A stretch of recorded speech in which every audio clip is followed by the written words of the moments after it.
దేశానికి యువతే అతిపెద్ద బలం. కానీ ఆ యువశక్తిలో కోట్లాది మంది చదువుకు, పనికి, నైపుణ్య శిక్షణకు దూరంగా ఉంటోంది. 15 నుంచి 29 ఏళ్ల మధ్య వయసున్న 8.7 కోట్ల మంది యువత ప్రస్తుతం చదవటం లేదు, ఉద్యోగం చేయటం లేదు, ఎలాంటి శిక్షణ తీసుకోవటమే లేదు.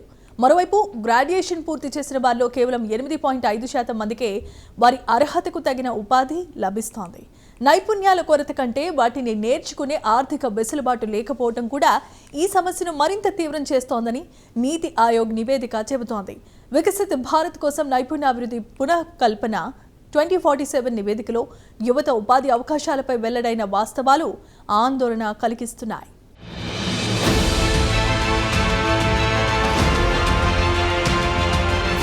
పదిహేను నుంచి 29 ఏళ్ల మధ్య వయసు, చదువుకొని కెరియర్ను నిర్మించుకోవాల్సిన దశ, ఉద్యోగంలో చేరి భవిష్యత్తుకు పునాది వేసుకోవాల్సిన సమయం, కొత్త నైపుణ్యాలు నేర్చుకొని అవకాశాలను అందిపుచ్చుకోవాల్సిన స్టేజి. కానీ దేశంలో ఈ వయసున్న వారిలో ఏకంగా 8.7 కోట్ల మంది ఈ 3 మార్గాలకు దూరంగా ఉన్నారని నీతి ఆయోగ్ తేల్చింది. వీరంతా చదువుకు, పనికి దూరంగా ఉంటున్నారని స్పష్టం చేసింది. ఎలాంటి శిక్షణ కూడా తీసుకోవటం లేదని వెల్లడించింది. 2021లో సేకరించిన 78వ జాతీయ శాంపిల్ సర్వే ఆధారంగా వికసిత్ భారత్ కోసం నైపుణ్యాభివృద్ధి పునఃకల్పన 2047 పేరుతో రూపొందిన నివేదికలో ఈ వివరాలు వెల్లడయ్యాయి.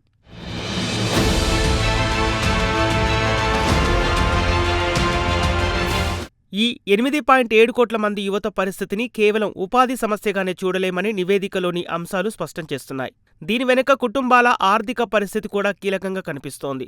చదువుకొని, ఉద్యోగాల్లో లేని, శిక్షణ తీసుకొని యువతకు ఆదాయం లేకపోవటం ఒక సమస్య అయితే, అప్పటికే చదువు కోసం పెట్టిన ఖర్చును భరించకపోవటం మరో సమస్య. ప్రస్తుత ఆర్థిక సమస్యల కారణంగా అవసరమైన నైపుణ్య శిక్షణ పొందలేకపోతున్నారు. ముఖ్యంగా తక్కువ ఆదాయం కలిగిన కుటుంబాలకు సాధారణ విద్యకే అయ్యే వ్యయం భారంగా మారుతోంది.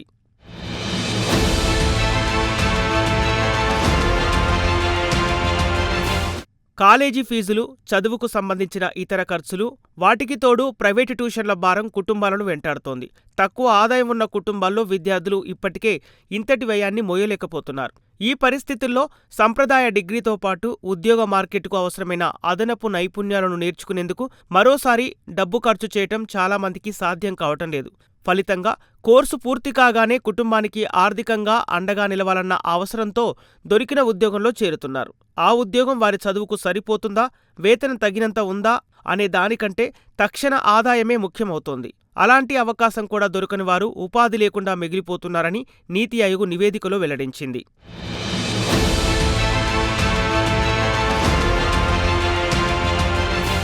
ఈ సమస్య తీవ్రతను మరో గణాంకం మరింత స్పష్టంగా చూపిస్తోంది. దేశంలో కేవలం 8.5% మంది గ్రాడ్యుయేట్లకే తమ అర్హతకు సరిపోయే ఉపాధి దొరుకుతోందని నివేదిక వెల్లడించింది. అంటే డిగ్రీ చేతిలో ఉండటమే సరైన ఉద్యోగానికి హామీ కావటం లేదు. విద్యార్థులకు తగిన ఎక్స్పోజర్ లేకపోవడం, ప్రాక్టికల్ శిక్షణ అందకపోవడం, విద్యా వ్యవస్థకు పరిశ్రమలతో అవసరమైన స్థాయిలో అనుసంధానం లేకపోవడం ఉపాధి అవకాశాలను పరిమితం చేస్తున్నాయి. తరగతి గదిలో నేర్చుకున్న దానికి, ఉద్యోగ మార్కెట్లో అవసరమైన దానికి మధ్య అంతరం యువత కెరియర్పై ప్రభావం చూపుతోంది.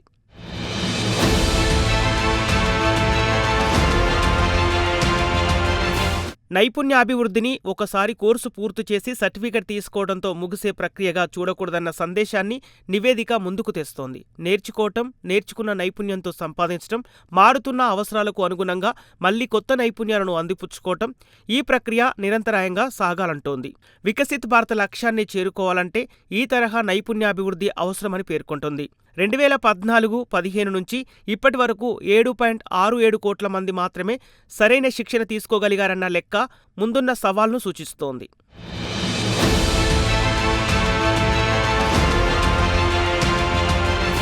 నైపుణ్య అవసరాలు అందరికీ ఒకేలా ఉండవనే కోణంలో దేశంలోని కార్మిక శక్తి అభ్యాసకులను నీతి ఆయోగ్ 5 విభాగాలుగా వర్గీకరించింది. పాఠశాల విద్యలో ఉన్నవారు మొదటి వర్గం కాగా, ఉన్నత విద్యలో ఉన్నవారు రెండో విభాగం, సంఘటిత, అసంఘటిత రంగాల్లో పనిచేస్తున్న వారు మూడో వర్గం, చదువుకోని, ఉద్యోగాల్లో లేని, శిక్షణ తీసుకోని యువతను ప్రత్యేకంగా 4వ విభాగంగా గుర్తించింది. మహిళలను 5వ వర్గంగా పేర్కొంది. ఒక వర్గం ఎదుర్కొంటున్న పరిస్థితులకు అనుగుణంగా నైపుణ్య అవకాశాలను అందుబాటులోకి తీసుకురావాల్సిన అవసరాన్ని ఈ విభజన గుర్తు చేస్తోంది. అయితే నైపుణ్య శిక్షణ కేంద్రాలు ఏర్పాటు చేయటం ఒక్కటే పరిష్కారం కాదని నివేదికలో సూచించారు. ఫీజు చెల్లించే స్తోమత లేకపోతే శిక్షణ అందుబాటులో ఉన్న ప్రయోజనం ఉండదు. అందుకే పనిలేని యువతతో పాటు మహిళలకు చౌకగా లేదా సబ్సిడీతో శిక్షణ అందించాల్సిన అవసరాన్ని ప్రస్తావించింది. పరిస్థితులు అత్యంత తీవ్రంగా ఉన్న చోట ఆర్థిక సాయం కూడా అవసరమని సూచించింది. అంటే శిక్షణ ఖర్చును తగ్గించడంతో పాటు ఆ శిక్షణ కాలంలో ఆర్థిక ఇబ్బందులు అవకాశానికి అడ్డంకిగా మారకుండా చూడాల్సిన అవసరం ఉందని నీతి ఆయోగ్ రిపోర్ట్ స్పష్టం చేస్తోంది.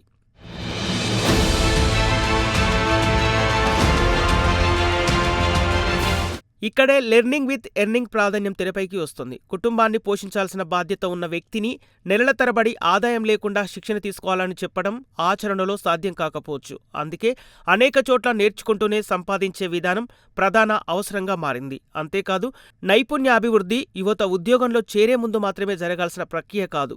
ఇప్పటికే కార్మిక శక్తిలో ఉన్నవారికి, ప్రస్తుతం పనిలేని వారికి కెరియర్ మధ్యలో కొత్త నైపుణ్యాలను పెంచుకునే అవకాశాలు అవసరమని నివేదిక గుర్తిస్తోంది.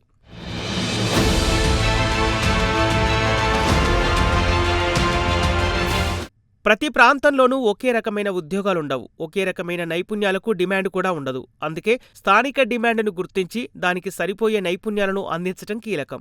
అదే సమయంలో అభివృద్ధి చెందుతున్న రంగాల్లో స్వయం ఉపాధికి ఉన్న అవకాశాలను యువతకు చేరువ చేయాలి. ఎక్కడ ఉద్యోగ అవకాశం ఉంది, ఎలాంటి నైపుణ్యం నేర్చుకుంటే ఆదాయం పొందవచ్చు, ఏ కొత్త రంగాల్లో అభ్యసన అవకాశాలున్నాయి అనే సమాచారాన్ని శిక్షణతో అనుసంధానించడం ద్వారా యువతను ఉపాధి దిశగా నడిపించే అవకాశం ఉంటుంది.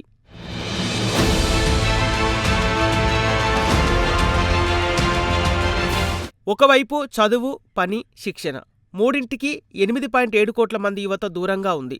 మరోవైపు చదువు పూర్తి చేసిన తమ అర్హతకు సరిపోయే ఉద్యోగం పొందుతున్న గ్రాడ్యుయేట్లు కేవలం 8.5% మాత్రమే ఉన్నారు.